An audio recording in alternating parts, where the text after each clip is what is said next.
साईं बाबा ने अपने जीवन काल में कई ऐसे चमत्कार दिखाए जिससे कुछ लोगों ने उनको राम का अंश जाना तो कुछ ने श्याम का। आइए अब हम जानते हैं साईं बाबा के कुछ ऐसे ही कार्य जिनको माना जाता है चमत्कार। कहते हैं साईं बाबा प्रतिदिन एक धर्मस्थल में दिया जलाया करते थे, जिसके लिए वो गांव के ही दुकानदारों से तेल भिक्षा में मांगते थे। एक बार उन्हें कहीं से भी तेल प्राप्त नहीं हुआ। उस दिन साईं बाबा ने दिया जलाने के लिए दिए में तेल की जगह पानी भर दिया। पानी से भी दिया तेल की तरह ही जलने लगा। ये बात धीरे धीरे पूरे गांव में फैल गई। जब तेल बेचने वाले दुकानदारों तक ये बात पहुंची तो वो साईं बाबा के पास आए और अपनी झूठ के लिए माफी मांगी। साईं बाबा ने उनकी गलती के लिए उन्हें माफ किया और कभी भी झूठ ना बोलने की सलाह दी। दूसरा चमत्कार। कहते हैं एक बार साईं बाबा का एक भक्त अपनी पत्नी को किसी दूसरे गांव से साईं बाबा के दर्शन कराने के लिए शिरडी आया था। वापस जाते समय बहुत तेज बारिश होने लगी और वो लोग परेशान हो गए। जब साईं बाबा ने उनको परेशान देखा तो कहा, मालिक बारिश रोक दो, मेरे बच्चों को घर जाना है। साईं बाबा की ये कहते ही बारिश बंद हो गई। तीसरा चमत्कार। एक बार एक बच्ची खेलते खेलते पास बने कुएं में गिर गई। लोगों को लगा कि वो कुएं में डूब गई होगी तो उसे बचाने के लिए दौड़े, लेकिन जब लोग कुएं के पास पहुंचे तो उन्होंने देखा कि लड़की डूबी नहीं है बल्कि बीच में हवा में लटकी है। किसी अदृश्य शक्ति ने बच्ची का हाथ थामा हुआ है। वो लड़की साईं बाबा की भक्त थी और उसे बचाने वाले भी साईं बाबा ही थे। जब उस लड़की को कुएं से बाहर निकाला गया तो उसने अपने मुंह से एक ही बात कही कि मुझे साईं बाबा ने ही बचाया है। चौथा चमत्कार। कहते हैं एक बार साईं बाबा ने 3 दिनों के लिए समाधि धारण की थी, लेकिन इसके पहले उन्होंने अपने भक्त महालसापति से कहा कि यदि मैं 3 दिन में वापस ना लौटूं तो मेरे शरीर को साईं बाबा द्वारा बताई गई जगह पर दफना देना, लेकिन 3 दिनों तक मेरे शरीर की रक्षा की जिम्मेदारी तुम्हारी होगी। साईं बाबा की समाधि के दौरान एक वक्त ऐसा आया जब साईं बाबा की सांसें थम गई। ये बात पूरी शिरडी में आग की तरह फैल गई। लोग बाबा का अंतिम संस्कार करने की बात कहने लगे। गांव में खूब विवाद हुआ, लेकिन महालसापति जी ने कहा कि वो 3 दिन तक बाबा के शरीर को किसी को भी हाथ लगाने नहीं देंगे और साईं बाबा का सिर वो अपनी गोद में लेकर 3 दिन 3 रात तक बैठे रहे। 3 दिनों की समाधि के बाद जब साईं बाबा ने आंखें खोली तो लोग खुशी से झूम उठे। पांचवा चमत्कार। कहते हैं एक बार साईं बाबा का हाथ जल गया था। तब गांव के ही भागोजी शिंदे साईं बाबा के हाथ में रोज घी लगाते थे और पट्टी करते थे। चूंकि भागोजी शिंदे एक कुष्ठ रोगी थे, लिहाजा साईं बाबा के भक्त चांदोरकर जी मुंबई से अपने साथ एक डॉक्टर लेके शिरडी पहुंचे ताकि साईं बाबा का इलाज अच्छी तरह से हो सके।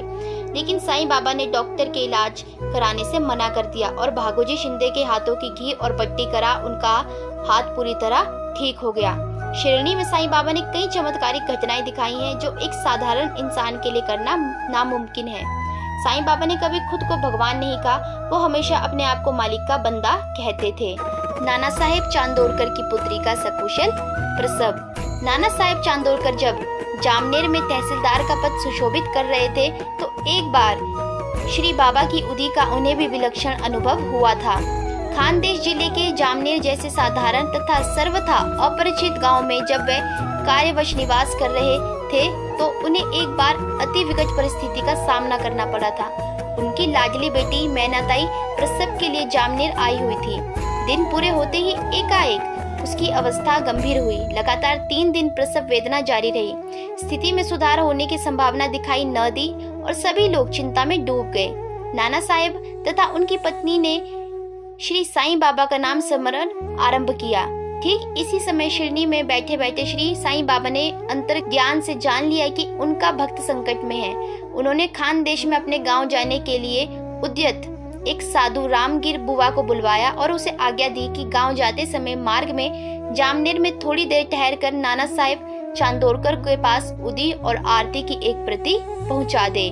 रामगिर बुआ ने नम्रता से उत्तर दिया कि उसके पास केवल 2 ही रुपए बाकी है जो जलगांव तक ही रेल का किराया चुकाने के लिए पर्याप्त है।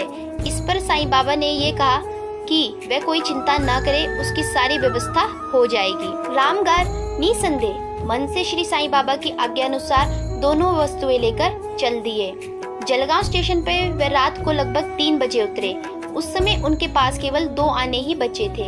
चिंता में व्याप्त हो रामगिर बुआ ये सोच ही रहे थे कि आगे क्या करना चाहिए कि तभी एक अपरिचित व्यक्ति ने आकर प्रश्न किया, शिरणी का रामगिर बुआ कौन है?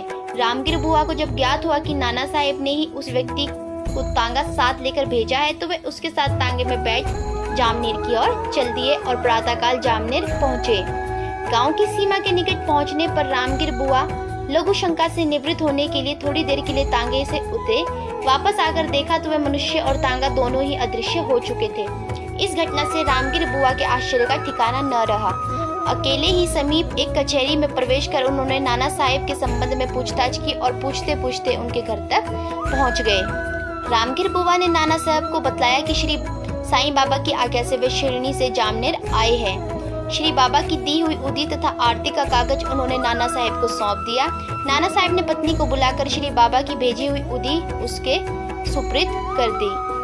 लड़की के कमरे में प्रवेश कर नाना साहेब की पत्नी ने घोलकर उसे वो उदी पिला दी और वह स्वयं श्री साईं बाबा की भेजी हुई आरती गाने लगी।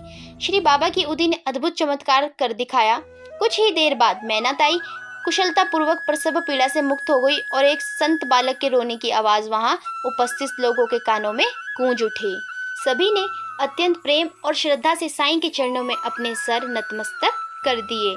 रामगिर बुआ ने धन्यवाद देते हुए नाना साहब से कहा कि उन्होंने ठीक समय पर अपना आदमी और तांगा दिया था, इसलिए वे ठीक समय पर उपस्थित हो सके। परंतु रामगिर बुआ के ये शब्द सुनकर तो नाना साहब अचंभे में पड़ गए, क्योंकि ये बातें उनके ध्यान में ही नहीं आई थी। अपनी पुत्री के लिए वे इतने अधिक चिंताग्रस्त थे कि ये सब कुछ करना उनके लिए बिल्कुल असंभव था। और वैसे भी नाना साहब ने किसी भी व्यक्ति को तांगे के साथ स्टेशन पर नहीं भेजा था, क्योंकि रामगिर बुआ के जामनेर आने की कोई पूर्व सूचना तो उन्हें थी ही नहीं। तदंतर सभी उपस्थित लोगों ने उस गढ़वाली क्षत्रिय मनुष्य तथा उसके तांगे की पर्याप्त खोज की, परंतु उसका कहीं भी पता लगा ना सके। वास्तव में प्रत्यक्ष श्री साईं महाराज ही अपने भक्त के संकट को तारने के लिए वहां प्रकट हुए थे। श्री बाबा की लीलाएं ऐसी ही विस्मयकारी होती थी। इस घटना से नाना साहेब का श्री बाबा में विश्वास और भी दृढ़ हो गया था।